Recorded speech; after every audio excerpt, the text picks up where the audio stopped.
Advance. ここに来ればみんなに会えるよ。ゲームボーイアドバンス初めての牧場物語。4月18日発売、初回特典付き。 Enjoy the freedom of a peaceful life in Harvest Moon. Nope. Okay. Oh, well, that was weird at the end. I may have edited it. I don't know. I can't tell you for sure. Wild.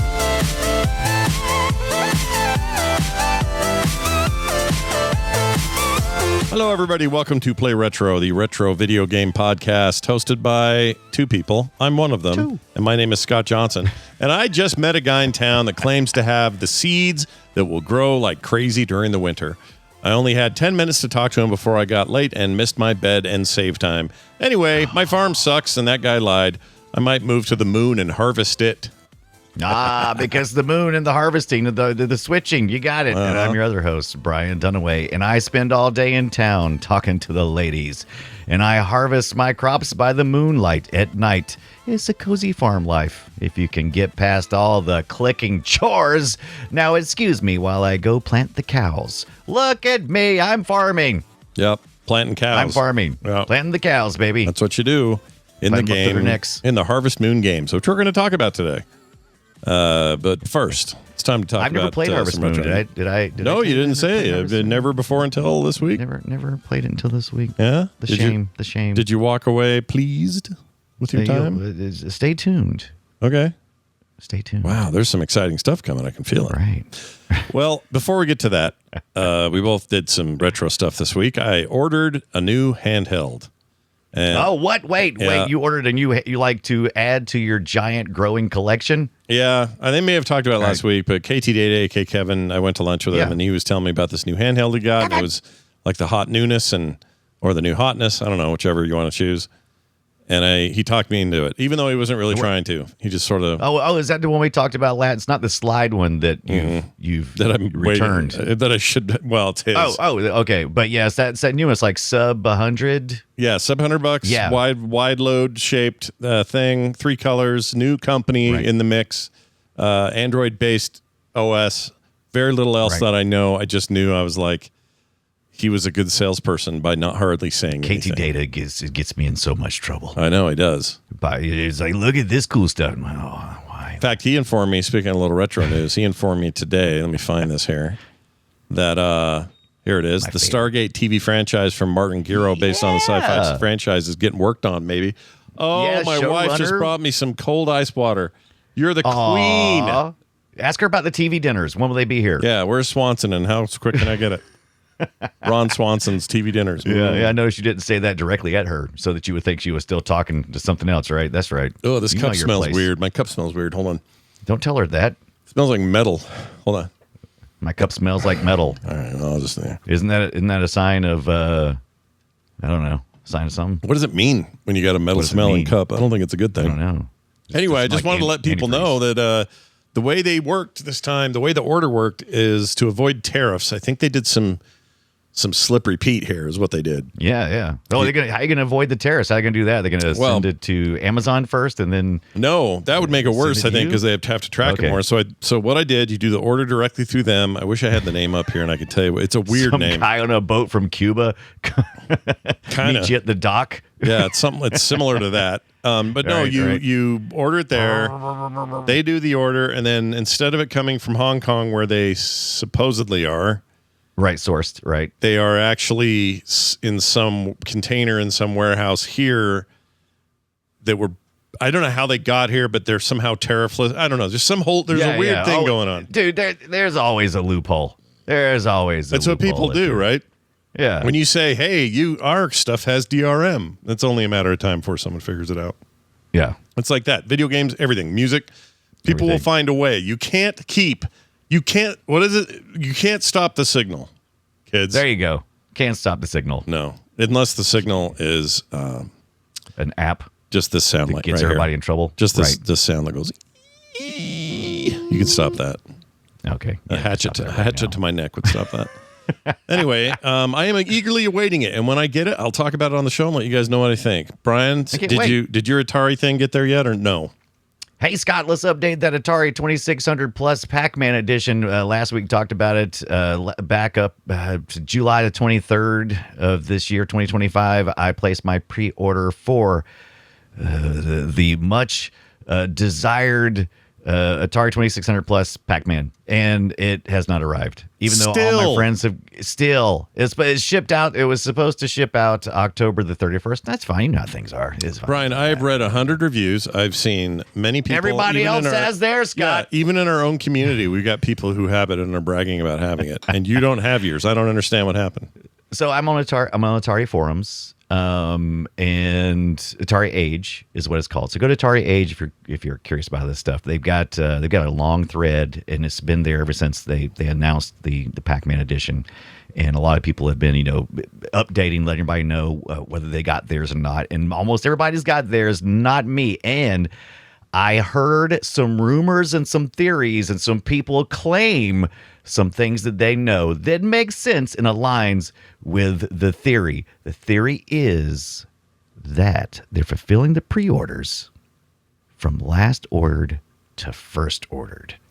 And that makes sense because I ordered my controller for this thing afterwards, and I've gotten my controller in for that, but not the system. The system, I was waiting for it to launch. I was on their website waiting for the pre-orders to become available back on the 23rd, and I kept reloading. I reloaded about 4 or 5 minutes before the time, and all the way up until the very minute. And as soon as it was ready to go, I was already logged in, and I pre-ordered mine. I probably had to be at least in the first 1,000 orders, maybe in the first 100 orders. So my guess is I'm going to be one of the last people to get it. And the problem with that is they sent out these review copies for streamers who probably, they probably just plucked those out. They sent some to Amazon. They sent people who ordered it like on, I saw one person said, I pre-ordered mine on like October the 12th. I still haven't got it or something. I don't know. Boo freaking who, dude? Boo freaking who. That's what I said. Boo freaking who. Yeah. Anyway, which kind of blew the whole deal, but I think he was having some other issues. But yeah, so... I'm freaking still waiting, Atari. But you know what? I could be a pain, and I could go, Atari, contact me, give me service now. Look at me, you buttholes. But I'm like, I'm just gonna see what a moderate amount of usual customer request and squeakiness gets me. So I've emailed their support. At Atari.com. I've gotten a reply, said, oh, it's being processed. And I'm like, I looked on the website. No, it ain't. And so, and I hit them up. I hit them up with a direct message. The Atari on the social medias, I hit them up directly and said, hey, shoot me a DM. And after I sent that, they actually did send my controller. That was like the first thing that happened. It was, I don't know if it's a coincidence, but like an hour after hitting them up on the DMs, all of a sudden I had a shipping on my controller. And so I'm just going to patiently kind of, keep nudging and prodding and, reminding them and keeping an eye out until it arrives. So you can, so the story now is not how cool the new system is how well is Atari doing with delivering on pre-orders, considering that they've got several really cool things coming up soon, which I am not biting on. I'm going to wait late for my pre-orders this next time.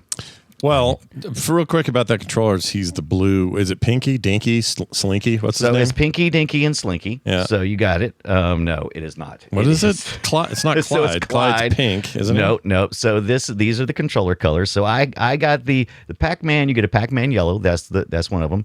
And then I got the Inky. Which is the blue, right? Yeah. And there's been some discussion over how orange the Clyde is on the Atari. If you want to have a lot of fun, you ought to go look at these people dissect the orange color in Clyde and what they were thinking, because the orange is very close to the yellow. And when you see both of them in real life, the orange is really close to the yellow, and people that's too bad losing their crap.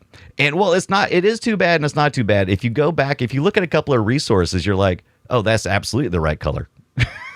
that's the color and all the marketing and everything else. And so you like, Maybe. I don't know. So I think I think maybe on the website when they were selling them, they kind of enhanced the orange a little bit. So the expectation was it was going to be one orange, but then when it arrived, it was really the orange that it should be, and it just looks pale and crappy. But you could get involved with all of that argument because there's some passionate people over there on the Atari age. Yeah, Of course. Yeah, you're not going to find a more wretched hive of scum and villainy than that.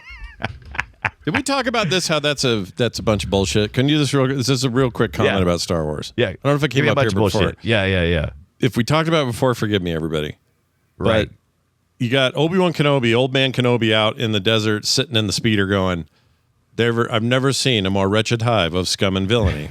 And then they go into the supposed wretched, the very heart of the wretched hive of scum and villainy. And what do you got? They're a little racist toward droids. Okay, fine.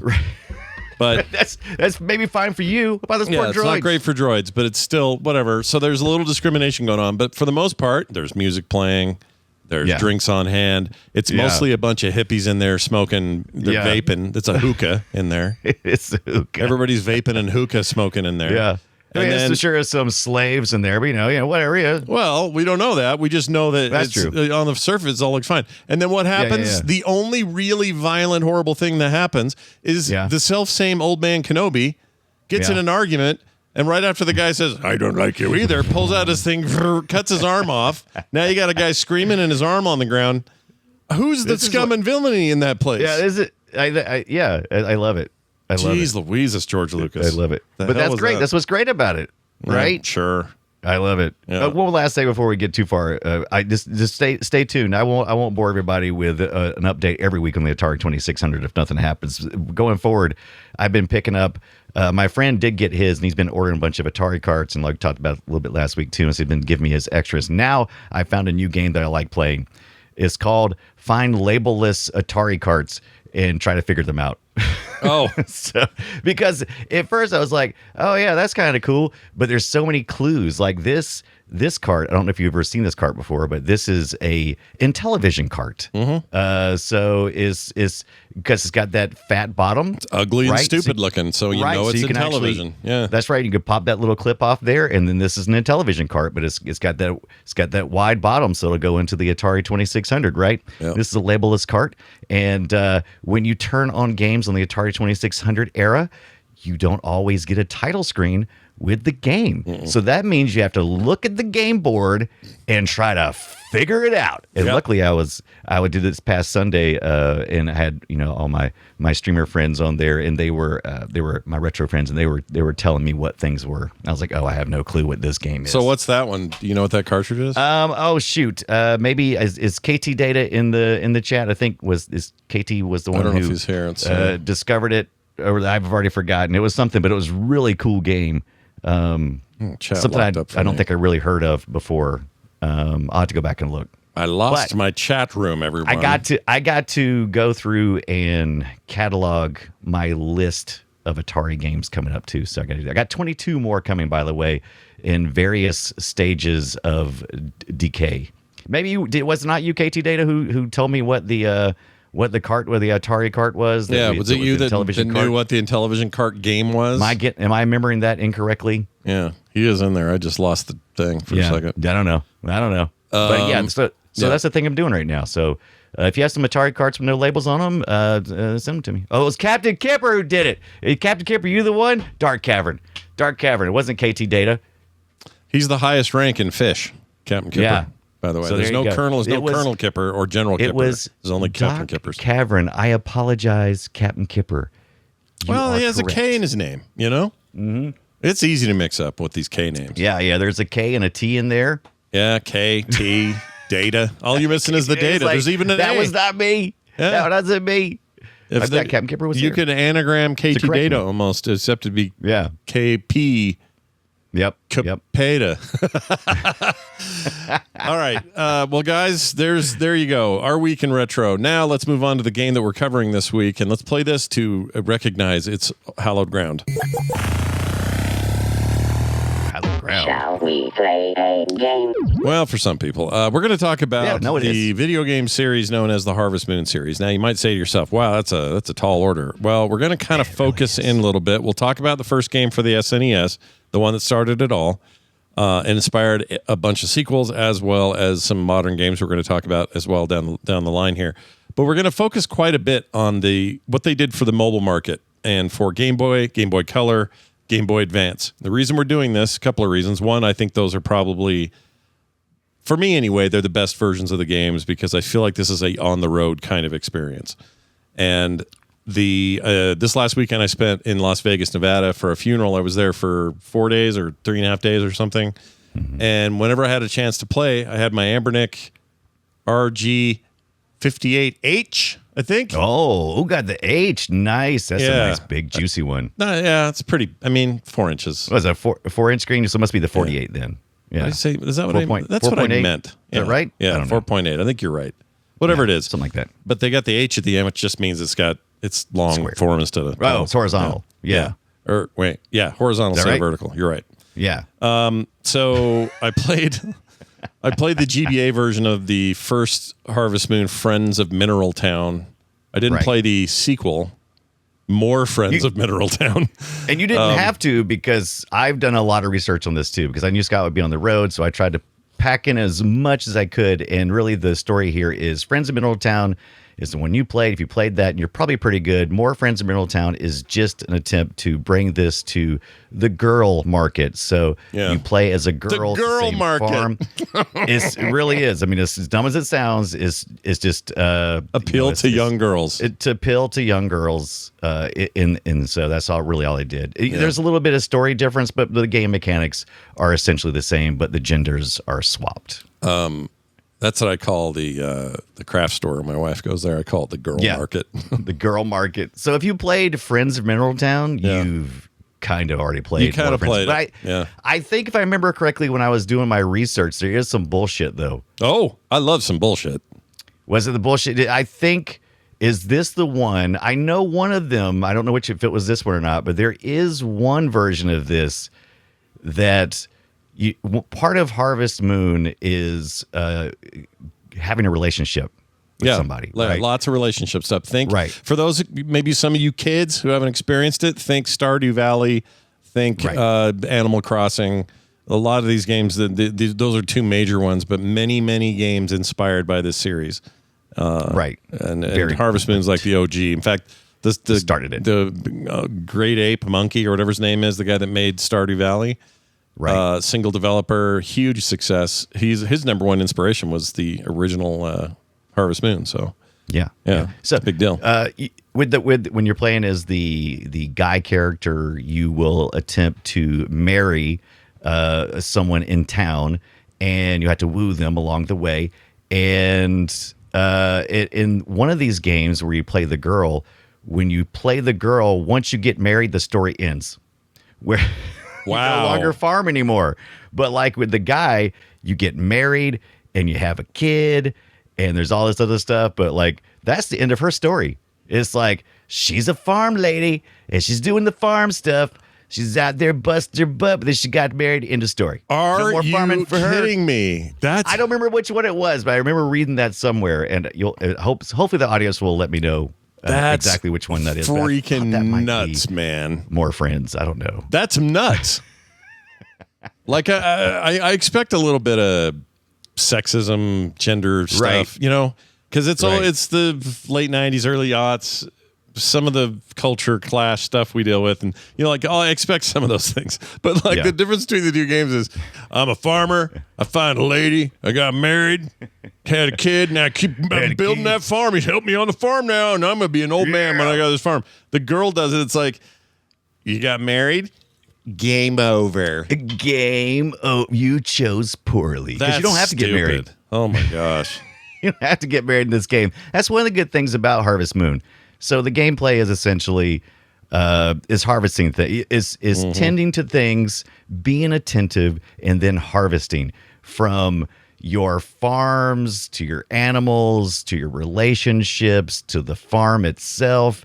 It's all about cultivating something and then harvesting and profiting, right? To create a better experience. Yeah, and the reference to Moon is just like your stuff is. It's like the idea of a autumn harvest, or the moon is in the right place to be the best time to harvest your crops or whatever.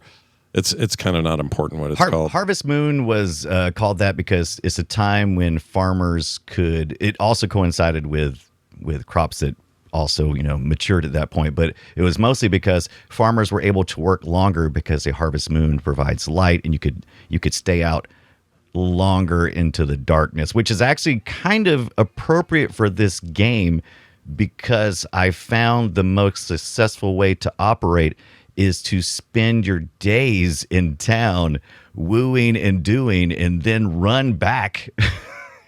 Like, do a few chores early in the morning, and then go to town, do you wooing, and then run back before it gets too dark, as the harvest moon kind of comes out, and you get an opportunity to finish up and wrap up your day and hit the bed. Hit the bed, save. Hit the bed. Then get the F out of bed and do it all again. And if that sounds familiar, again, if you've played Stardew Valley, this game is the blueprint for which Stardew Valley owes its existence.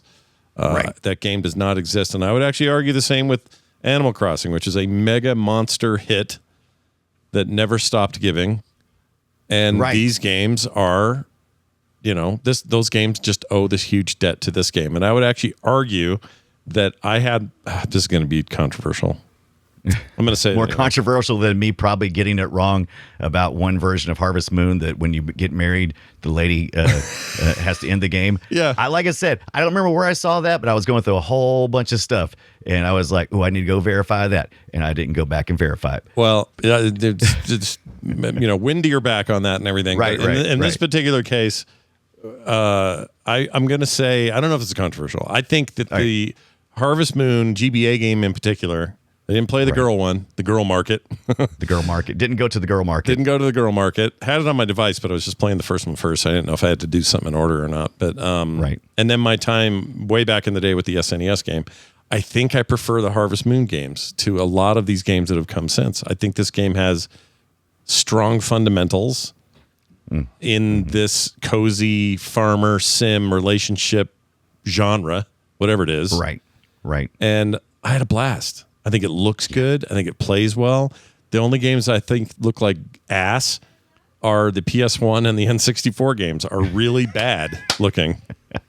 So there's a lot of love for Harvest Moon 64, and even an online argument about comparing that one to the Harvest Moon Back to Nature for the PS1, which Harvest Moon Friends of Mineral Town is kind of based on, even though the one on the GBA is not 3D, right? It's like 2.5 with pixel type art, whereas Harvest Moon 64 and Harvest Moon Back to Nature PS1 are both 3D, and we'll probably visit those one day. So if those are your favorite, chill out. We'll get to them. Will we though? Will we? Because I don't know. They're pretty ugly to me. It's gonna be hard. I did fire them up just to look. I was like, let me just see, and I'm like, oh, I don't like this, because I feel like the management, being at the distance you are from the character and being able to see what you can see is really effective. Whereas popping in and out of maps to see where you're at and walking through the world, it just kind of takes the joy out of it. It's just not for me. Once again, for me. Yeah, no, I sort of agree with you.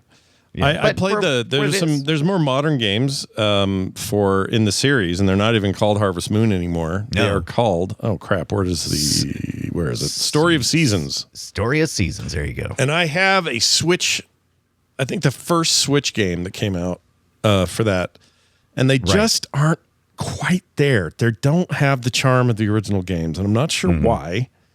It seems like the original game, even the SNES game, had a what's the word I'm looking for? Whimsy to it. Right. That was kind of springy your step. Like, here, look at this video. This kid running like a freak. Whee! Jumping over fences. Look at that. Whee! Like, there's something about the energy of these original titles that I think are superior to the newer stuff. And Right. You know, and in those cases, they get whooped by the Stardew Valleys of the world and the Animal Crossings of the world. But I still think it's like, I don't know, it's worth going back to these, maybe more even than their modern ones. And yes, these aren't as complex as newer games in either Story of Seasons or, you know, other competing games.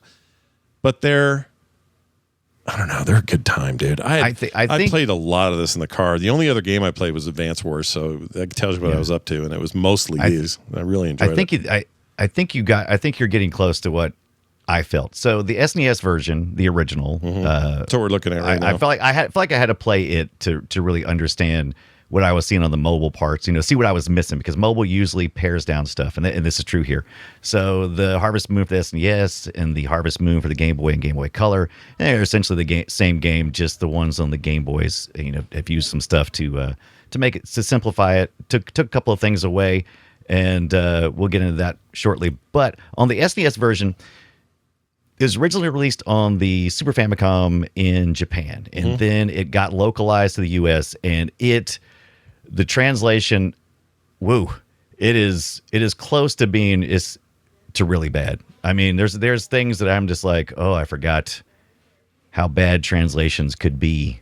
Really. Oh yeah, the localization is a challenge. But it also makes it very charming. I love that stuff. Because it's like, oh, look how he talks like. He talks like a little bit of, you know, the English doesn't quite make sense, but, you know, in this context of this little love stories, you're going back and forth with these different ladies in town. By the way, you get to kind of choose who you woo in this game in town, because each of the shop owners has a daughter, and also the mayor, and does the preacher have one? I'm not sure. Most of that stuff is in the manual too. I fell for Anne, who was the daughter of, I believe, the marketplace. So where you go get like cakes and that kind of stuff. Yeah. So I thought she was really interesting, so I started pursuing her.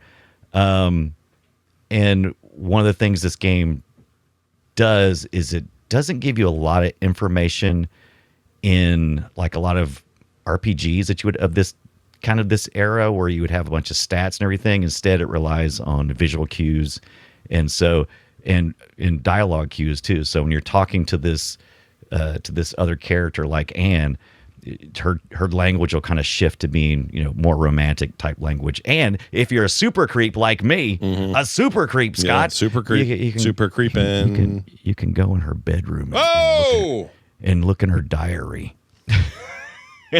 There's a diary in there, and I was a guy. There's not words or anything, but it does show like a heart level of her interest in you. Yeah, and had that. Apparently, if you do it too often, you can get in trouble. I didn't get in trouble. Creepy but bastard. I did go often. creepy. You got to walk right past her. In the room is like right past her mom. You know, the store has to be open, and you have to walk right past her. Hey, mom. Well, then who can blame you? Who can blame you then? Damn. But this game does not hold your hand in that manner, because it's nothing. You know, you just have to kind of intuit. You have to learn what each of the girls' interests are by going to the local fortune teller. So this game also mixes a lot of things in which Japanese games of this era especially mix together, which is like kind of a religion and kind of fortune and luck, luck-based kind of what's the word I'm looking for? Path or I don't know. Anyway, the point is this: there's a word for it. Yeah, and I can't think of it. I can't either.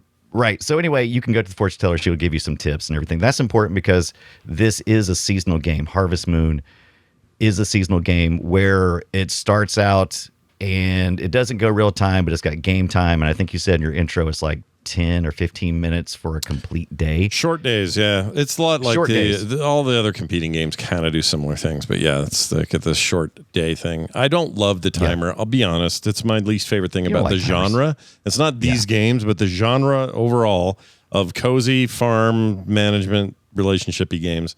Whatever that genre is called. I think it's just called I don't know what they call it now. Right. But whatever these are, my least favorite thing is the ones that have the timer. And most do. Most of them have That's 9 o'clock, but that thing is ticking fast. It's like, and you gotta wait. You go to town too early. The guy's not even open yet at the shop you're supposed to go to. I hate that stuff. There's so many things you got to time too, right? You got to get back before 5 o'clock, or the creepy dude who comes picks up your crap every day and takes it back to town for some reason. I guess you don't have to leave the farm, so you can be a homebody. By the way, did we mention that this game starts and it sets up for a long time? I don't know if they finally got around to it, but for a long time, these games had different reasons to why you were working on these farms. And it's always to restore the farm. And in this one, I believe the story is your parents are going somewhere and you're staying behind. And I think it's your grandpa's farm. I don't think he's dead in this one. Like in the Game Boy versions, it's like the spirit of the farm comes in and checks on you after a year. This one goes for, was it 4? Was it 2? Wait a second. I know. I got it written down. I wrote this one down. And then I can't find where. Now you don't know where the F you put it. Son of a butthole. It's oh, come on, man. Why is it? You have 2.5 years to turn things around. So that's 4 seasons. 30 days each, between 10 to 15 minutes for the most part. It's kind of hard to nail that down because when you're inside, time stops. So like when you're in the house or you're in the cow barn or the chicken barn. Was that the words? I'm not a farmer. So when you're inside, the time stops. So that's what you got. You got to work through all of these. You got to restore the farm. And you gotta, if you want the ending that, most of us desire, which is to complete everything, right? To get married, to have the kids, to restore the farm, to be wealthy, to get a horse, you get a dog, to get all the things, right? That's the end game. Yeah. So 30 days each on those seasons. If you have crops that are like haven't fully matured, they're gone. Yeah. So you gotta watch out for that kind of stuff. I hate that part of the games too, where if you calculated it wrong and your carrots take 4 days to produce, and I plant those. This is true of all these games. I plant those they take 4 days to produce. I plant them 3 days before the new season, and carrots aren't in season anymore. That's a problem because everything I plant is going to be dead by the 4th day that they would normally harvest, but because it's winter, now those carrots are wasted. I hate that. And I know there's a way to work it out and plan ahead better and all that stuff, but I'm terrible at it. Terrible. So if you would have played SNES Harvest Moon, you would have wanted to read the manual. 97, internet was still early on. Maybe you get lucky and find a good walkthrough, but the manual is invaluable. I tried to just hop in and play, and I'm like, what am I doing? This is an SNES game. I can't just hop in and play and just figure it out. I'll be here forever. As a matter of fact, that's exactly what I did.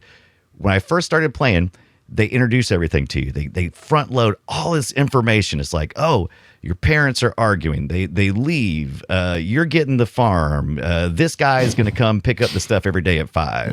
You want to go to town and you want to shop at the shops and you want to plant turnips early on because they can be harvested. You got to make sure you water them every day or they don't grow. They don't die, but they don't grow. You want to do it in a certain way because a 3x3 pattern grid and all this front loaded information. And then like the last things they tell you is, oh, and you want to get cows and chickens and you'll need grass. And I'm like, okay. So the first thing I do, try to get some grass. Totally the wrong thing to do. Don't do that. That's like later in the game. But it was like, I was like, they kept giving me information. I'm like, And so I just did the last thing they told me. And I did all the wrong things. You have to till the earth, right? You got to get out there with your hoe, till the earth. You got to do it in a 3x3 grid is how they suggest it, because when you throw the seeds, that's how it'll scatter around you. Wherever you're standing, it'll drop a seed where you're at, and then all around that in a 3x3 grid, it'll drop seeds. Yeah. And if you make the mistake of doing A instead of B, and you accidentally throw the seeds instead of doing something else, and you're not near tilled earth, it's just gone. Yeah. The seeds are just gone. And I'm like, yep. I paid 250 gold and I have 500 gold. Yeah. I'm like, I just threw them away. Yeah. Yeah. Little seeds just floating away in the sky and me going, no. Yeah. I hate that stuff. Yeah, they don't hold your hand in this game. You will screw up, and it takes forever to get back to where you need. But that's where you're supposed to play. So if you're playing this now, listen to me. Heed my words. Look at the manual. Yeah. Read the manual. Understand it. There are manuals Right. out there. You can get the PDF up on Archive. I saw it on there. Yeah. For all of these. Now, I haven't shown any, like you said, the Game Boy. Let's look at the Game Boy video real quick. That is essentially the SNES game with some trims. Let's see if I can. So the Game Boy takes away, most significantly, it takes away the neighboring mountain area, and it takes away the relationships as far as getting married. Yeah, you don't have any of that end game stuff. You do have this. You do buy what looks like turds from that lady. But I like your finest bag of turds, ma'am. I'm willing to pay up to 500 gold. It's a visual hit. It's not as vibrant and fun and animated and all of that. But it's fine. It's okay. It's fine. It has all the same mechanics. It's got the gameplay, the core gameplay of what appealed to most people. Now, I know I front-loaded a lot of this stuff. When we was talking, I front-loaded all the stuff about the relationship thing. Mm-hmm. The reason why is because I knew I was going to get to this, and we're going to talk about the game mechanic part, which is the sowing the seeds, putting them near a drop box so the guy comes by and picks it up, and you can earn more gold. So then you can plant a large field of grass so that you'll have you have feed for your cows and your chickens, which you'll have to take care of, like by brushing them. You'll have to brush them to make them happy. Mm-hmm. You can't leave them outside. If they get wet, they get sick. They have to go down and buy a big old syringe of cow restorer. Items. I don't know what it's called, but cow items. Yeah. And and it's this micromanage each one of these. You got a dog, right? Which is thrust upon you, by the way, can I say, in the SNES version. It, like as soon as you walk out the door, you're going, okay, I need to go get some grass, and I need to go do this. And a lady comes running up. My mama works at the grocery store. We can't keep this dog. You got to name it right now. You got to keep it and name it. And you got to pick it up and hug it every day. Yeah. And I'm like, son of a butthole. Yeah. So, but in the Game Boy version, that doesn't happen. You get to choose out of the gate. I think you get to choose the cat in this one. There's some you can choose the dog and the cat, and the dog is important because, first of all, it's fun. Secondarily, because if your fence goes into disrepair, wolves can come along, or dogs can come along and eat them. Oh, you shit! Gotta take care of you got to take care of your pets, right? Yeah. This game is so smart in how it was designed, and so smart at being efficient. And you can game that system. If you start out with a fence, but you can literally move most of that stuff, you can just get rid of the fence. Yeah. And in some ways, you should get rid of the fence, because what you think of a fence in a game, you're like, oh, that's to protect the animals, keeps the animals inside, and it'll protect them from outside animals.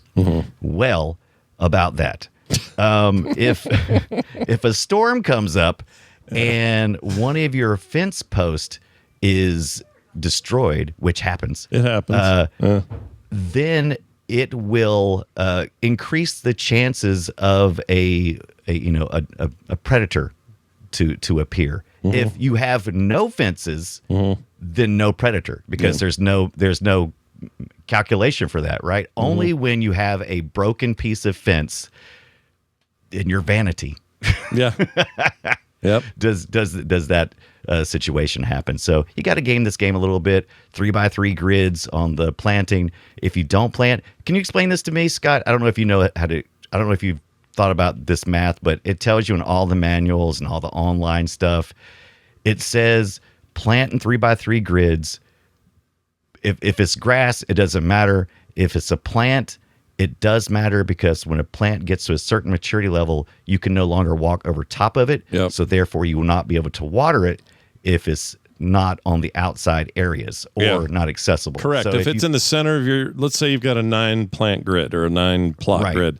If that one's in the middle, well, if there's one in the middle, but that you won't be able to reach it if the outside ones are the taller plants. And that thing in the middle will just die. It'll just die. Well, it doesn't die because that's what I thought too. I got very anxious. GBA I was game did, but I don't know about. Yeah. Did the GBA game? I thought it did. But definitely not on the Game Boy and not on the SNES. Yeah, maybe they you might that be. You might later be on. right. That might be a thing I'm mixing up. There was no danger. So if you don't water the plants, you don't have to water the grass. By the way, it was hilarious because I did catch when they were telling me in the first one, you got to water stuff. I'm like, oh, you got to water stuff. And so when I planted grass, I went out there and watered it. You don't water the grass. Well, grass waters itself apparently. Yeah, I should put a sprinkler system in.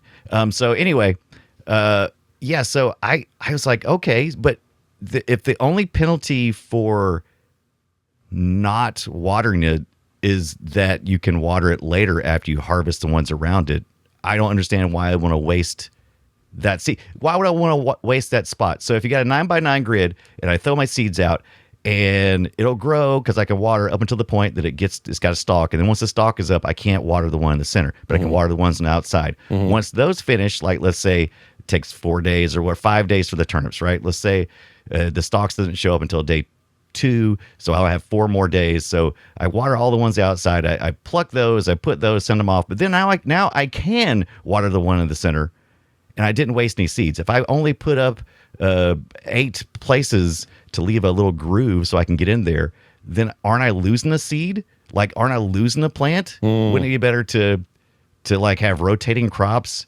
and just accept that? I don't know. I'm sure somebody smarter than me should have figured that out. Somebody knows. Somebody knows. Yeah. Somebody knows what the caveat is. That I'm sure, and I'm sure they're yelling at their radio right now. Probably. I mean, these are kind of complex games, so it's not that crazy to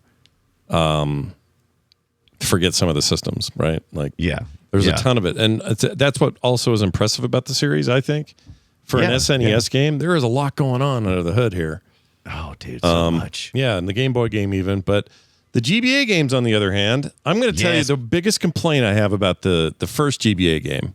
This is where Scott's going to shine because I played a lot of the first 2 because I found out early on Scott was going to kill the GBA game. And I was like, well, then I would just touch the GBA game and sit back and listen to Scott. Yeah. So I did a bunch of stuff. They're very similar. There's not like a giant departure here. My biggest beef about it is that the onboarding is a freaking text-heavy book. Like, you read a lot of story. A lot of screens before you actually get to any kind of notable action. Like, let's go get stuff done.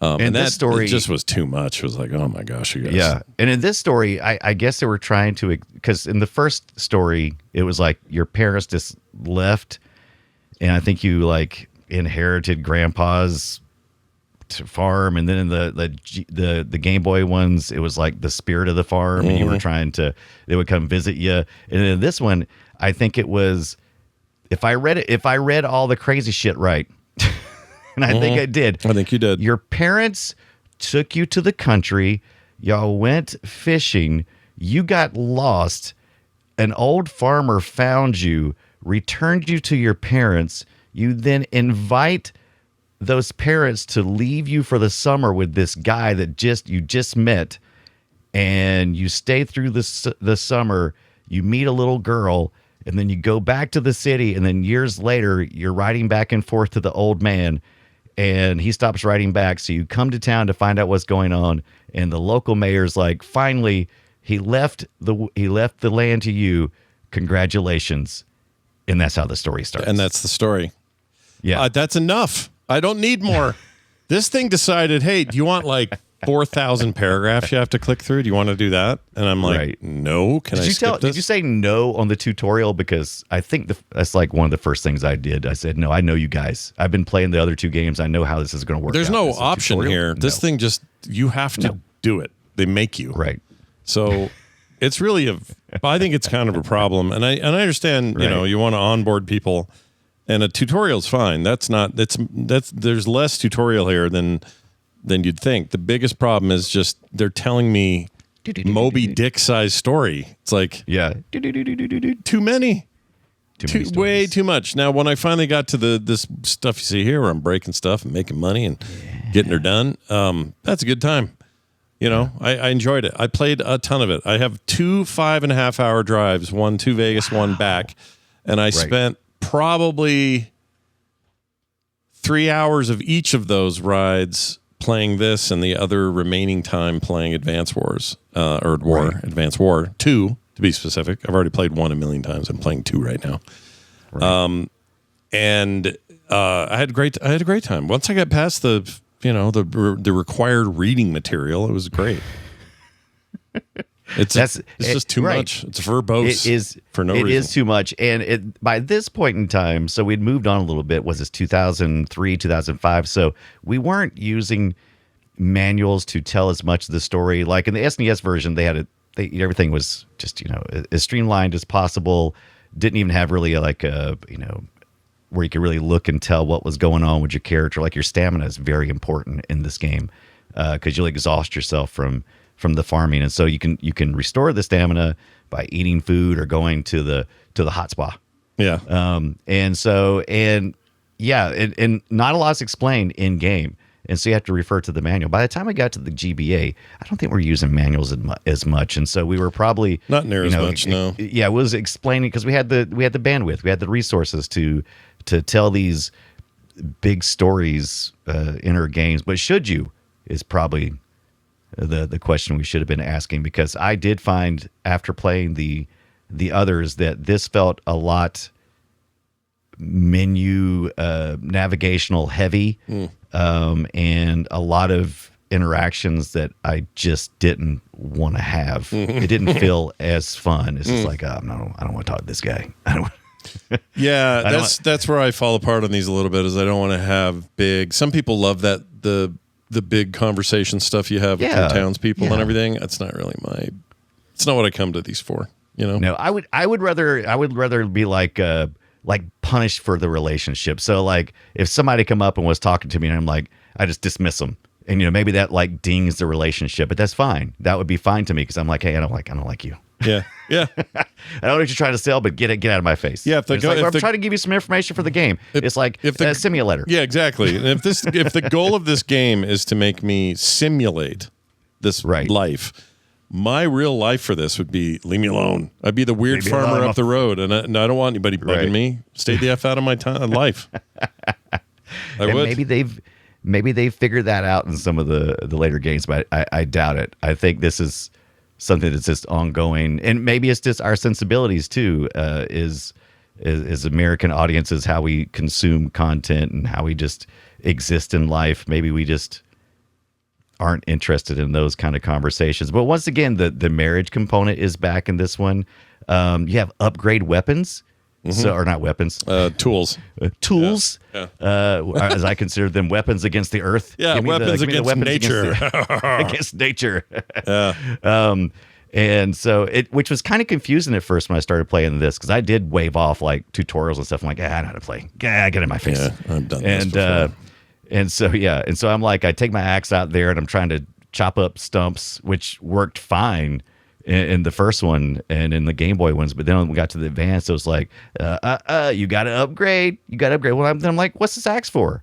What am I going to do with this? And it's like, we started throwing out like twigs and stuff. You should chop those first. Yeah. God, crap. And so then it's like, And so I'm like, well, how do I upgrade this stupid thing? And they're like, you got to go down to the spa area and go into the cave and get some ore. And I'm like, or what? I guess I will. So it was, the systems became more complex. And I think because I had played these real straightforward game mechanics prior to this, it was a little bit jarring for me. But I do see where eventually I think I would like it. But am I missing something with how you equip your tools and things? Because it felt like I was doing a lot of click on start, scroll over to the sack, and then go through this, and then move the tool to the active tool square, and then pop back out. And no, you are 100% doing what the game is making you do. Right. And it's frustrating. It's not the best inventory system or management system. They are way better at those now. Those games have improved that, exponentially. But I find some of the modern incarnations of this stuff, like Stardew Valley, I find some of that stuff frustrating. I still think that Animal Crossing's inventory system could use a major overhaul. Like it's just they're not super intuitive. Some of the best inventory systems, unfortunately, that exist are not in these kinds of games. Maybe part of the game is to make you feel like you're doing a little bit of a chore to move shit around. I don't know, but I'm about to play. So just today, I haven't had time to play it yet. I'm going to play it after we're done tonight. But the new Moonlighter sequel, Moonlighter 2, came out today.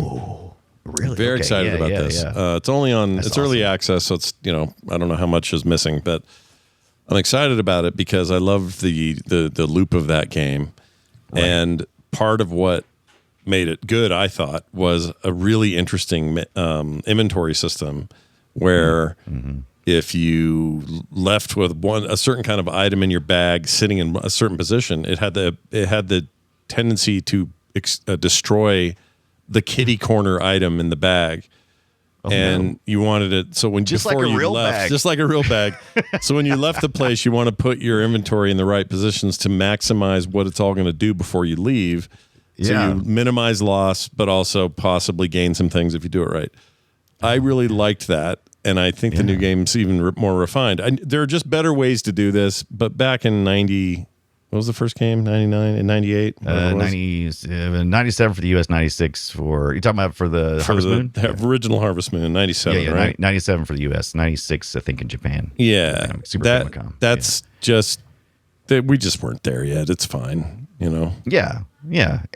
But I did find I love the graphics, especially after seeing essentially the source material for the story, I think, which was that PlayStation 1, which will eventually I'll have to hold Scott down and make him play them, I guess. But yeah, they're so ugly. They're so ugly. It's so ugly. I look forward to being wrong because I've seen so many people love it that I know something is there.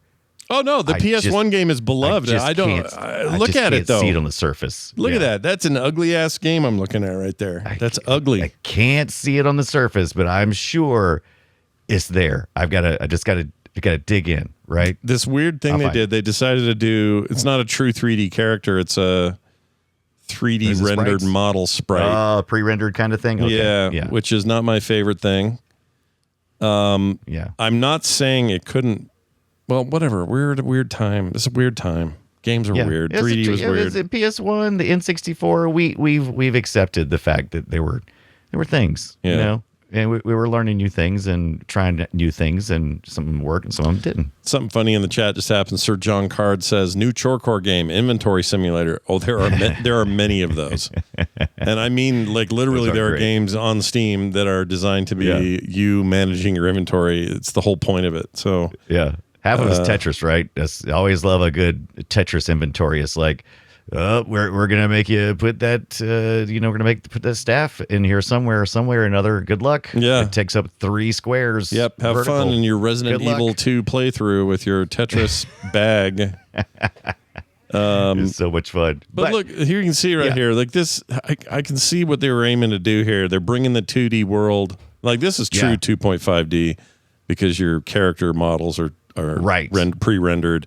Your environments, not all of it, but some of it is actual 3D. So you're getting some depth of field or depth perception stuff going on. It's not like they didn't try. Like the PS1 game is interesting. I'm sure somebody's crapping their pants right now. Didn't try. It's the best game ever. It is the height of life. How dare you? How do you feel about the N64 game? Because I think that one is actually uglier. It's way uglier. Yeah, it's just all blurred out. And blah. People seem to love that one even more. So I'm like, look, that's the reason why I didn't want to tackle it this week, because I knew it was going to have to be an exploration of figuring out what is its appeal. Because on the surface, I don't see the appeal. But I know it's got to be good. Too many people love it. This is how it is. What's wrong with me is the question. By the way, Mandraco in the chat asks, is there a Resident Evil inventory simulator? Yes, I forgot what it's called, but I actually have it. It's not Capcom made, so it's Evil Inventory. It's called something else, but it's literally just the whole game is just the inventory management. That's it. By the way, watch this horrible translation on your N64 version. This made me laugh. So here we go. Kid's running, talks to the police guy or the mailman. He says, well, there's no mail on Sundays. Okay. Right. That's fine. So far, so good. Yeah. But then, it's a little fishy. You wouldn't say, your first thing, wouldn't, you just say, hey, there's no mail today. You wouldn't say, well, there's no mail on Sundays. But here's what he really says. Let's both do our best. Yeah. Let's both do our, well, no, that's right. Let's both do our best. Something sounds wrong there, though. Something, yeah. Anyway, let us both do our best. Let us set up the says. bomb. Yeah. Now, I'll tell you something else, too. So there's a little fishing involved in this game, too, which is fun. I like the fishing. By the way, if you want to get married, you have to find you have to get like a feather and all this other crap. You got to jump through all these hoops as if it's picking more random, the right perfume. Right? Kind of randomy in the 64 game. Oh, in the 64, I'm not sure on that one. The SNES, you definitely had to do the blue feather or whatever, so that you could actually propose. You had to meet a certain criteria to get the blue feather, and then once you got it, you had to be a certain level of passion between the girl you wanted to marry. And so anyway, the fishing, you don't get your own fishing pole. You have to go borrow it from some mountain dude. And this game is so evil, especially the SNES version is so evil. It must know what you need and then refuses to give it to you. Yeah. It's like I've seen the game design. Like I said, if you look at the game design of how they looked at it, they said, well, we don't want to have to monitor the continuity of a fence on the perimeters of things. So we'll just say that if fence broke anywhere, if a fence piece is broke, then generate bad things. Yeah. Right. Yeah. So I would go fishing, and if I needed fish because I was broke, because I needed more seeds, I would always pull a boot or a can. If I didn't need it, I'd always pull a fish. And that would just, and then it would rain days on end. Also, the weather stuff is pretty cool in the game. And how the first ones use it is probably my favorite way it works. And you just go up to the TV in the morning times, and your little weather lady comes up and gives you real simple stuff. Later on, they start giving you all kinds of community news and stuff on the TV. CRT, by the way. Yeah. And they give you community news and everything else. And I'm just like, I don't have time for all that. I got to get out here and feed these cows. I gotta brush the cow, or they're not gonna give me any milk. And then I gotta go buy the magic potion. Scott, did you get to the point where you had to go buy the magic cow potion so that you could impregnate with a turkey baster, I suppose? Yeah, they do a lot of hand wavy with how animal husbandry goes. These games, they're not. They don't. It's not like, hey, you need the male, you need the steer to mount the lady. They don't do that. They're like, no, it's all magic here on the farm. It's all magic, baby. We don't even know how this happens. Matter of fact, you don't have to feed your little chicks. They're fine. You don't have to feed the little calves. They're fine. You don't have to feed the dog at all as long as you pick them up. And I think someone told me somewhere along, and it might be the same person who told me about the game ends when you're a lady and you get married. If you pick up the dog 100 times, then you reach a certain level or whatever. I don't know, of familiarity with the dog. I think they were just punking me. That's what I think is probably, yeah. I walked around my house every night, and picked him up, It feels like the original. It's like one of the original games where you could pet / hold an animal. Yeah, you didn't really pet him. You held him, and you knew you did good in some of them because when you put him down, he'd a little make heart, little heart. Oh, I did like that in the GBA version. Up until that point, you just kind of had to go sneak a peek at their diary or read the dialogue to really know what was going on with your progress. Yeah, the perfectly normal activity of reading your girlfriend's diary.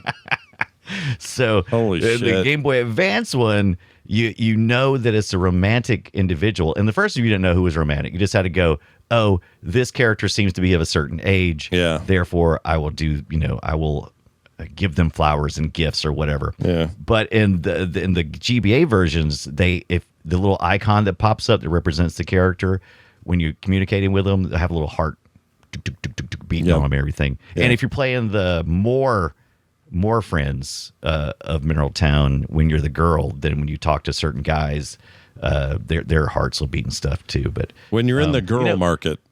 we're into the girl market, and it's funny because it's funny because when I'm the guy trying to court these ladies, I can't visually recognize which ones are the crazy ones, but when I'm the girl, I can instantly recognize the crazy guys. Yeah. Oh, yeah. Yeah.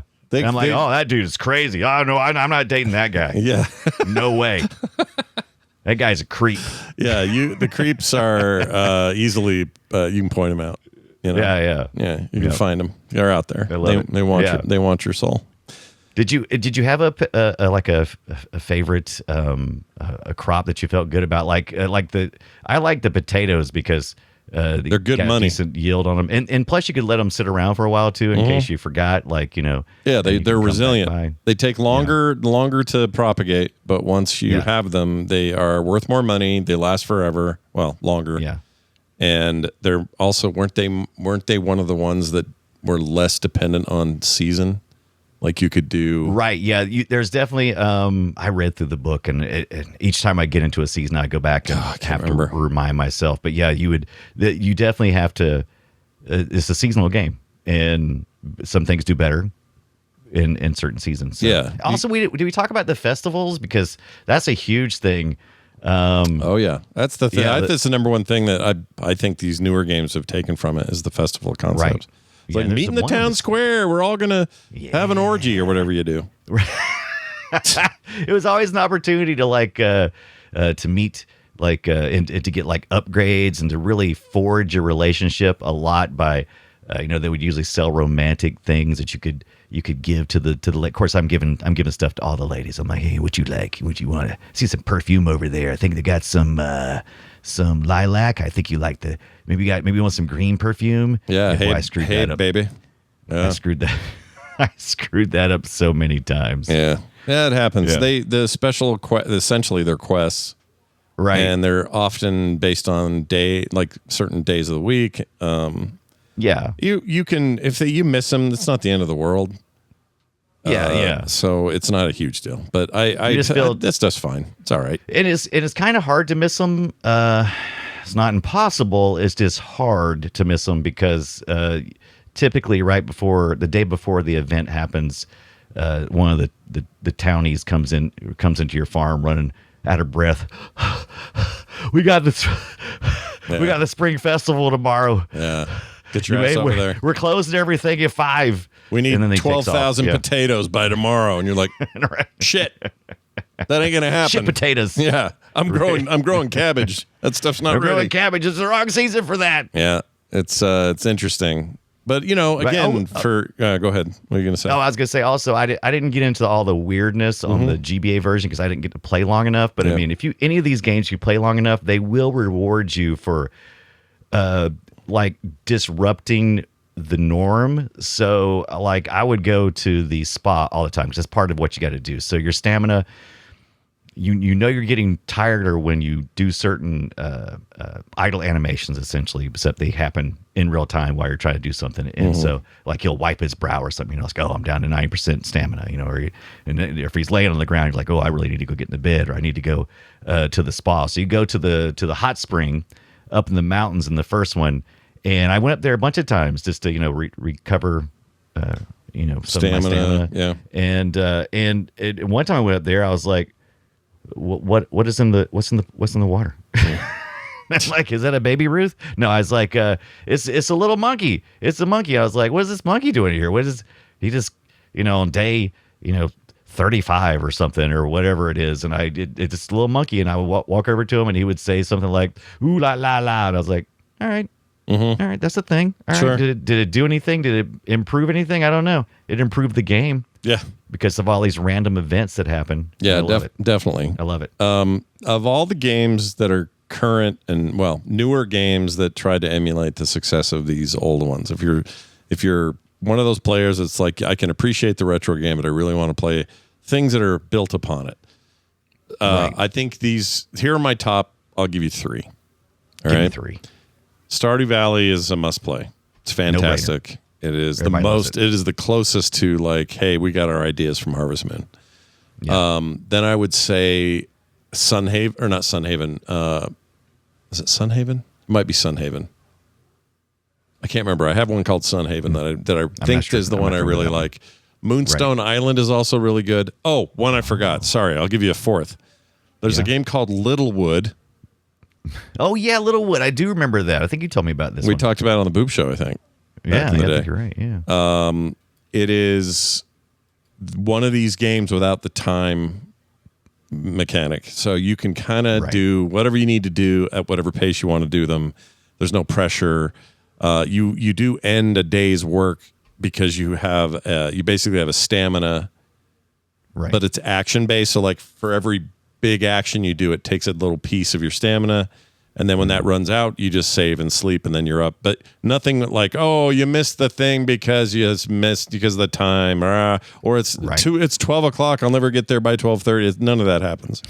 It's great. Littlewood, and it's just a little indie made by I think another single developer guy. Supposedly he's working on some Pokemon ripoff now. Not ripoff. Okay. It sounds mean, but he's making something like that. And I think that if you're hankering for all of this without the time pressure, I would play Littlewood. Right.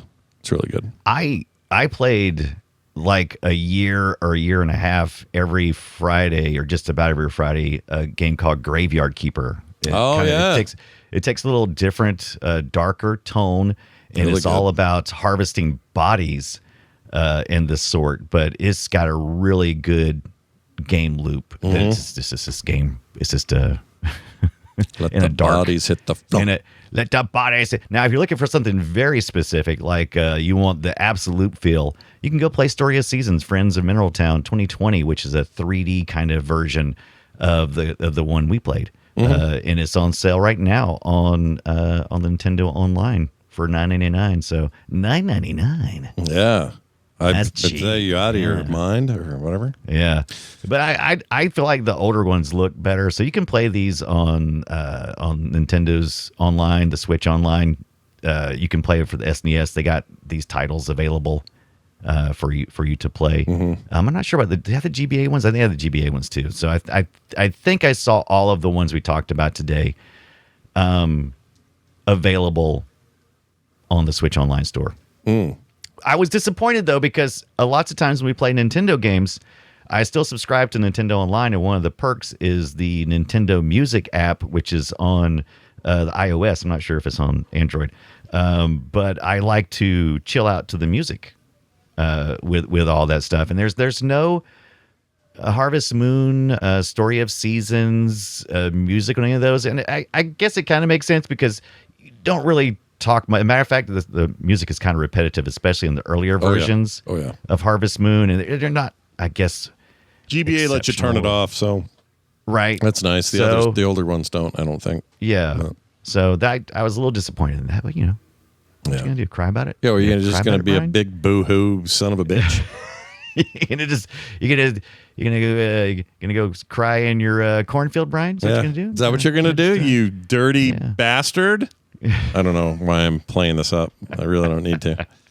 Well, It's there fine. you go. You can play it up. There is a look, a deep look at your history of Harvest Moon. Perfect time to do it. It's late fall, early winter. We're getting ready to lose our potato crop.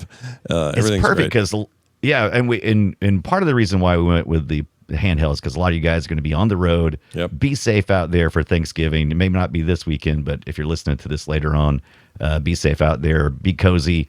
If you do have family members who are insistent upon talking about things that maybe you don't all agree on, Yeah.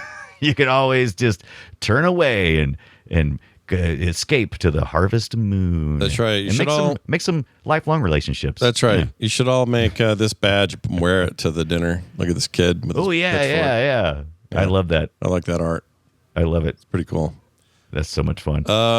Let's get to a game we made up. This is a game called Guess My Game, and here is the audio for it. Destroy it. Yes, that's right. We play old audio from an old game. The chat room yells Choplifter for 10 minutes, and then we get to the real business, which is telling you what platform and a possibility, or what year also. And then once we play the audio, I'll give you 4 possible answers. You'll get to choose the one you believe is correct. And the same will go for you when you play yours. Let's start with mine. This is an arcade game from 1979. Holy crap. That's like We're going at the way beginning back. almost. Way back. We're like, what, 1 year out of Star Wars at this, 2 years out of Star Wars at this point? Man. That's how early this is. So I'm going to play it, and you see if you can figure it out. Here you go. It's really loud. Sorry.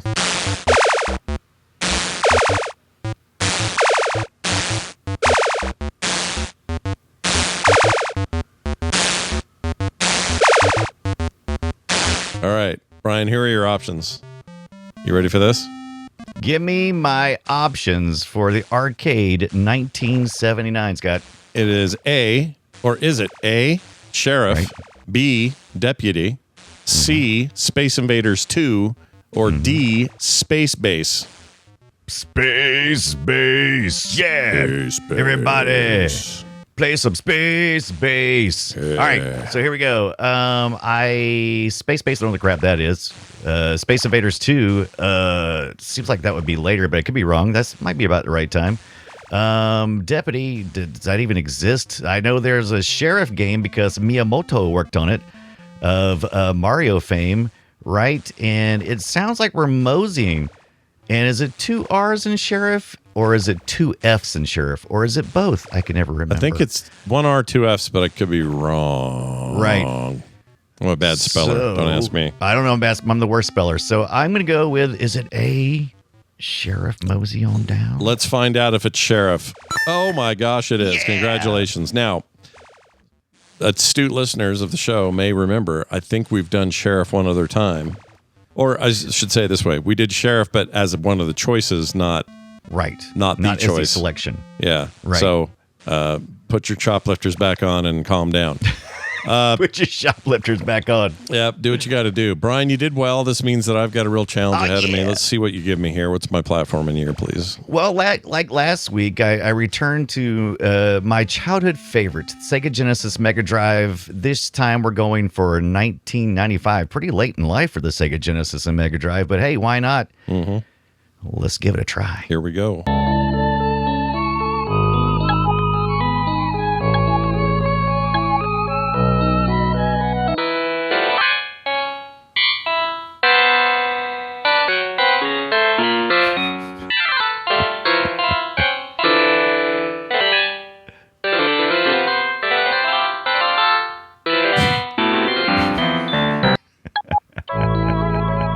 Oh, there we go. Yeah. It's actually pretty nice for a Genesis. It's very nice. Yeah, I'm kind of impressed. All right, give me my options. What do we got here? All right. So is it The Ooze? Or is it B, Skeleton Crew with a K? Or C, Light Crusader? Or D, Weapon Lord? One word. Oh my gosh! All right, the Ooze. I remember that game. Very cool game. And Yeah, that was yeah. late in the life cycle, which may be the answer here. Skeleton Crew with a K. That's a real thing, huh? Yeah, Skeleton. That's what I said. I was like, well, that's kind of cool. Let me think here for a minute. Light Crusader. I don't know what that is, and I don't know Weapon Lord. I do love that name. Some of the greatest names. Weapon Lord. The discordant early part makes me think of skeletons kind of banging around, Right. but I don't know if my intuition on that's right. I'm gonna go. I don't know what Lights Crusader is, but that ha ha ha part. I think that sounds kind of highfalutin Light Crusader-y. So I'm gonna say Light Crusader. That's my answer.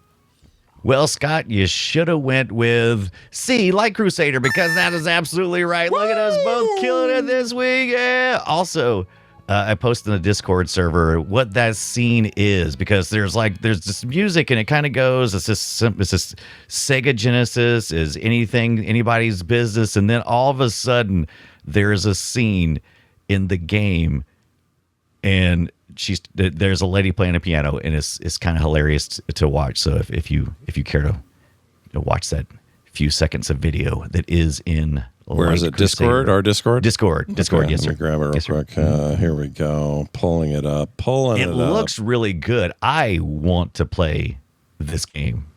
Oh, you know what? I think I may have checked this out once or twice. Yeah. It's ringing a bell now. Would you like to listen to me play? Oh, look at that guy just humping the air, man. That's great. She just goes to town. That's actually great. I'm not particularly talented. Look at her go, dude. And he's just like, yeah, I'm grooving. This is good. Yeah. I love that scene. Just that alone was like, I'm sold. Oh, sign me up. That's incredible. That's incredible. Yeah, we got. How does it play? Is this like a fun RPG deal? Is it supposed to be good? Reviewed well? I don't know. I just found it visually appealing. Mm-hmm. And I didn't know much other than that. I looked at. I just knew I wanted to do a Sega Genesis game this week, and I picked 1995 as a kind of later in life, and I said let's do it. And this one was on the list. Why does that cow look like a horse? Hold on a second. That cow is taking a poop. Everything about this looks hilarious. What's going on with the cow horse? Let's skin a horse. That's effed up. Look like a cow. That's so effed up. I mean, the udders are in the middle of its body. What the hell are we doing? Yeah. Is this not fantastic? I don't know what the deal is, but I want to play it so bad. All right. You've visually a strong appeal for me. Freaking won me over with this shit. Yeah. All right. Well done, everybody. We both made a point. We both did it. Yeah. And it's time for us to welcome a game to Retro. That's exciting. So let's do it. Yeah. Hey, guys. Nope. That's an email later. We're going to welcome the good old-fashioned welcome retro moment to Xbox 360. It's 20 years old this week. The device that would define a leadership position, at least here in North America, for Microsoft. For the briefest of generations, they would lead, and then they blew it with the next one. But they really did good here. And Red Rings of Death aside, it was a hell of a thing. They worked right through it. Xbox 360, 20 years old this week, November 22nd, 2005. How exciting is that? It may not be retro to all, but it is for sure play retro. Welcome to it. Yeah, think of that, guys. I brought mine home, and I immediately played Retro Evolved. What was it? Geometry Wars Retro Evolved for about 12 hours straight. That's all I did. I think this is the year that we got a Wii. And the reason, next November you got the Wii. It was a year later. Because I sat. Here's how I know, because I waited in the snow at a parking lot at a Target. Right. In November of 2006 to get my stupid Wii. Yeah, to get my stupid Wii. So I know this is what happened to me. I went about a week before Christmas, whether it be 2005 or 2006. Maybe I couldn't get the first ones. And I got a Xbox 360 for the family, and I brought it home in like a day and a half before Christmas. I hooked it up to make sure everything was good to go so the kids could play it. Oh, shit. And it red ringed. It was a red ring of death. Right. It played like 3 minutes of Zuma, and then it went. And so I took it back to GameStop, and I was like, you guys don't have any more? And they're like, no. And I'm like, are y'all planning on getting anything in, like a Wii or anything? And they were like, so it must have been the first year for the Wii. Yeah. The second year for the Xbox. And I was like, and I don't think I had a chance to get in a Wii. And so I was getting ready to walk out, and the UPS man come bobbing in with a box. Like he do. And it was a Wii. And I was like, yeah. So it took a couple more years for I got a 360 again after that. Well, it was sour and leave a little sour taste in your mouth. Yeah. But it was great. Yeah. I get it. I had 3 360s. Don't ask me why. First one was fine. I had to have the black one that they made later. Oh, dude, they made so many 360s. There's so many I flavors. had to have that. And then they had the slim thing. Yeah. And I got that too. So I had 3. Yep. I don't know why I spent all that money on those damn things. And that Well, huge because power it was brick. great at the time. That power brick was this big, man. I mean, it had the optional the hard drive slot on the side. It was a very robust system for the time. It had they even was smart enough to not put the HD DVD inside the machine. They sold it outside the machine. It was just I forgot. KT Data won a 360 Slim at one of the Nerdtaculars. Oh. That's right. Oh, that's right. Nice. I don't remember who donated them. We had a fan or I can't remember how this went, but somebody was buying full-on consoles, and they bought a PS3 and a 360, and we got to give them away. Oh, that's right. That would have been That's like right. 2012 or 13, Exciting. maybe. Yeah. Yeah, we got our first Nerdtacular in a while coming up this next year. So if you're listening out to Play Retro, you want to come out and see Scott, myself, and a bunch of other Frog Pants producers. Yeah, man. It's going to be awesome. A very big gaming focus. It's going to be great. If you need the details, I put up a video and a bunch of other FAQ stuff at the website. It's at frogpants.com/nerdtacular. If you've never heard of these events we used to do, go read up about it. But man, back in the day, I did this for 10 straight years. Yeah. And it was a beast to manage. And then the pandemic came about the time I was going to do another one. And the pandemic just took a big old fiery, hot, wet poo on it. And now, Incoming. 6 years later, we're doing another one. So I'm very excited. So go check that out. Brian, before we get to our listener feedback for the week, can I play you something that I want to thank Jamie in our community? Jamie, TMS Mashups Jamie. Oh, yeah. Okay. Yeah. No, TMS Jamie. Yes, absolutely. Look what he found. Now, there are 2 artifacts. One, both I've been missing since that hard drive got lost all those years ago. Here's the first one. Smack Talk. You did finally find the Smack Talk. The That's original Smack Talk clip, he took it and cleaned it up, but took it out of an old episode of like Final Score or something. great. Nice. Which is where we did it originally, right? Final Score is where that That's right. happened. That's right. Yeah. And then because I used to forgot- always yeah. because Nicole was what's the word? She was susceptible to smack talk. You could smack talk her. Oh, big like me time. and you, I couldn't smack talk you, but I could smack talk Nicole, and she would respond. You can still great. you can smack talk me anytime. Oh yeah, I know, but you don't really respond. You're gonna lob it back over. Yeah. Right? You're just gonna dunk. Yeah. Nicole would like take it like it's time to go, bitch. Yeah. Yeah, she'd go full guns on that. Yeah, I love it. Love But it. here's the compilation that we made, and I hardly remember doing this, but I love that this exists. So, chat room, enjoy this compilation. This is the greatest thing ever made. Here you go. This week on Smack Talk. Smack Talk. Smack Talk. Smack Talk. Excuse Talk. Smack Talk. Smack talk. This week on Smack Talk. Oh yeah, Smack Talk. Like me. Scott says Smack Talk. Nicole says Smack Talk. Brian says Smack Talk. Smack Talk. This episode of Final Score brought to you by Smack Talk. How awesome is that, dude? Oh, that is incredible. I don't even remember that. I have like vague memories of something similar to that, but that was way better than I remember it. I don't remember how we put all that together, I what the don't deal know. was, That's but amazing. I freaking loved that. That made me laugh all the way through. If you, I need to don't copy even that. know where those old like, how would people even get Final Score? I should set something up. I don't even know. But I'm also, Great show. I don't like going back and hearing myself when I hate it. I would not listen to it. I encourage our listeners to listen, sure, but me, no thanks. yeah. I mean, I'm trying to think what we're talking like 2009, 2010, Right. 11, kind of that era. Yep. It's a good time. I a good enjoyed time. it. Yeah. A lot of energy. Yep. And now we got A lot of hope. Smack Talk. anytime we need to have an argument, we got the clip. We're good to go. All right. That was awesome. Thank you, Jamie. Let's get to this email. Yes, Jamie. Thank you for that. Welcome to the treasure room.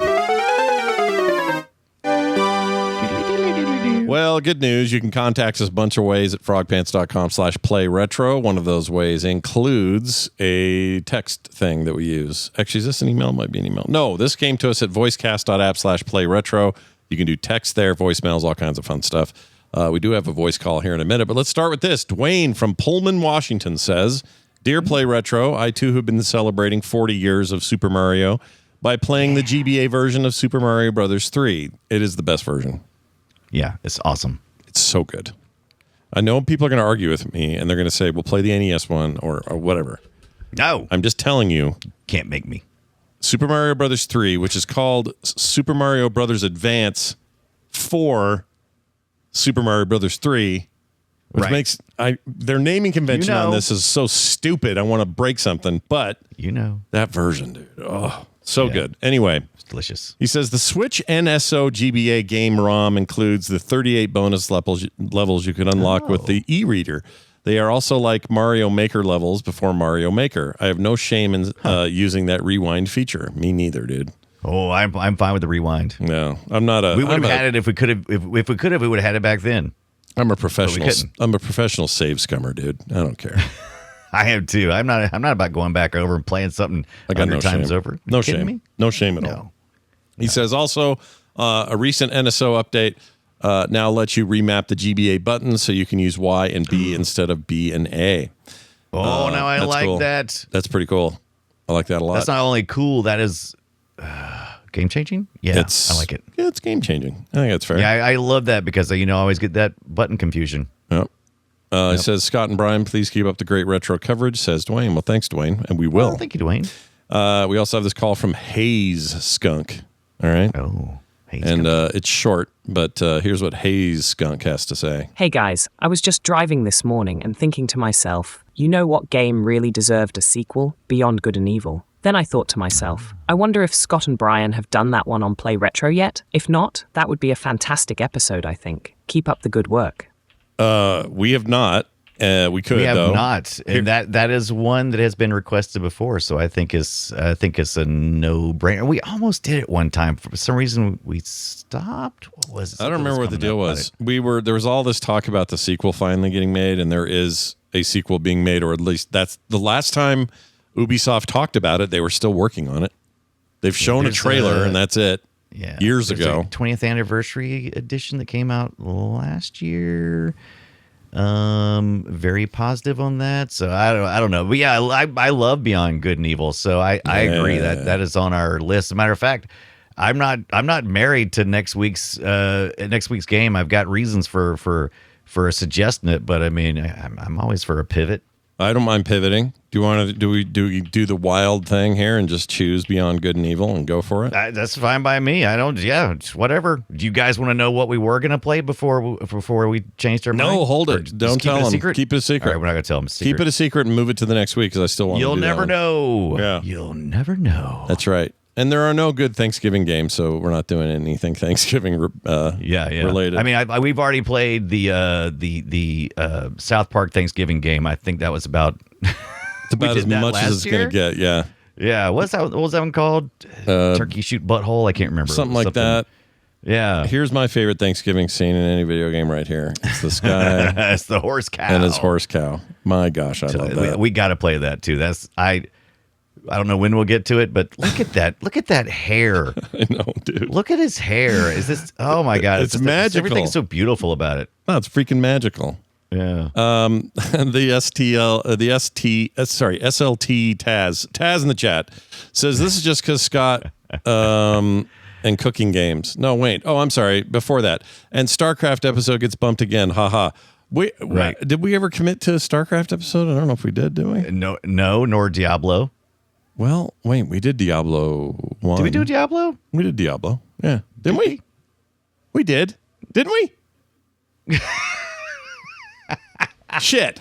Did we not do a Diablo? I don't 100% so. We did. You know so what? I did a video once. That's what I'm thinking of. Yeah. So we got 3. Okay, I'm marking them down right now. I'm fisting to put 3 video games for our upcoming episodes. And yeah, you just did the Diablo. Oh, no, that was the Diablo show, right? Yeah, I did a whole show called the Diablo Show, but that wasn't about old Diablo games. It was about modern stuff. Let me see if I can find. I swear we did Diablo. Why do I think that? I like so much Diablo. I can't search easily through this, unfortunately. Oh, yeah, I can. Here we go. Diablo. No, I can't. Diablo. Diablo. Diablo.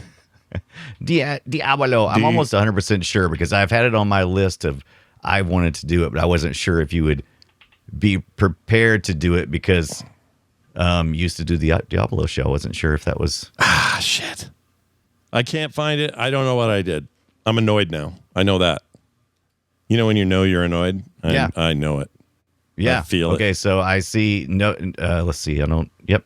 No, maybe no results. Okay. Here's the face I make when I think I've done Diablo, but I haven't. Here you go. Jack, What's going on? All right. Well, we'll figure that out. And hey, Skunk, thanks for the thing. But I think you have done it. We're doing Beyond Good and Evil next week. That's what's happening. So look at that. Look at that. You ask and you have received. It's a Thanksgiving miracle. It's like, I swear to God, I thought turkeys could fly. I'm telling you, it's a Thanksgiving miracle. Yep. And you were here to witness it, everybody in the room. Yeah. Anyway, you guys think we should do Diablo 1 or 2, though? Probably 1 and 2. Yeah. Maybe either do. Is there enough difference between the two to justify 2 different episodes? Oh, yeah. Yeah, okay. Yeah, 1 and 2 are drastically... I mean, 2 is a huge leap forward in terms of systems and stuff. I think we do both in 1. It makes sense. Because 1, there's actually less to say about 1.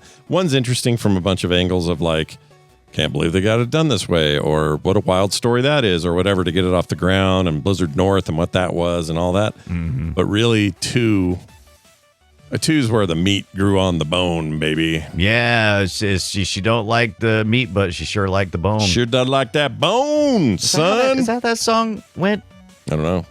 Maggie Moo, Maggie. She's a vegetarian. Moo, she likes to. She's a vegetarian. She don't like the meat, but she sure likes to. Is that how that goes? Yeah, I think you're right. Oh, is he talking about I think he's talking about his junk? His genitalia. Oh my God. His sex organs. You know what I mean? It's worse. I know what you mean. It's worse when I do Stick that in your inventory manager. Yeah. It's worse when you do it like clinical like that.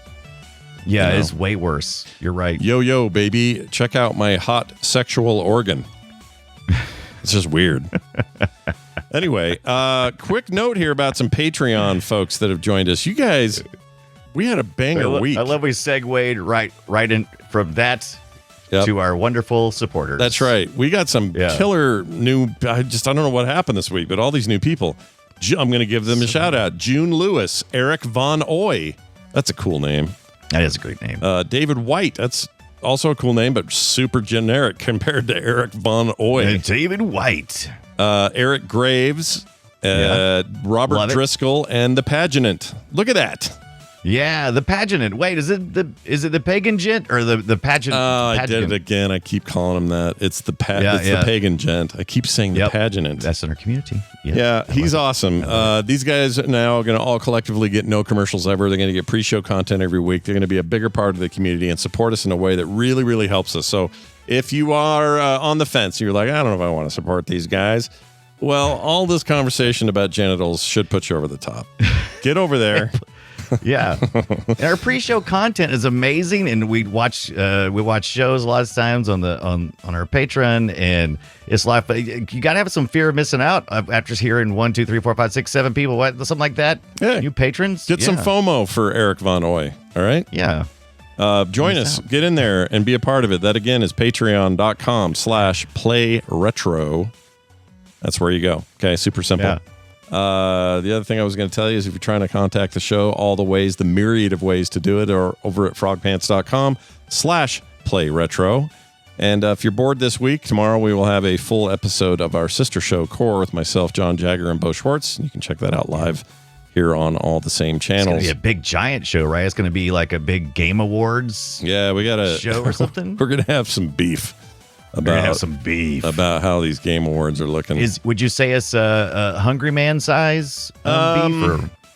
Or is it man pleaser size beef? I'm gonna show you the biggest. Here's the beef you're looking at tomorrow, right there. That's the beef, horse beef. Is that Salisbury steak? Yeah, is that the beef? That's the horse beef. That's how you get Salisbury steak, by the way. Is you kill a horse that looks like a cow. Looks like a cow, and you can only do it if you looks like a horse, blonde hair or whatever. Well, anyway, there you have it. Thanks for listening to us, everybody within the sound of my voice. Please go play something retro. And we'll see you next week. Brian, anything else you want to say before we go? Salisbury steak's great. I agree. Love it.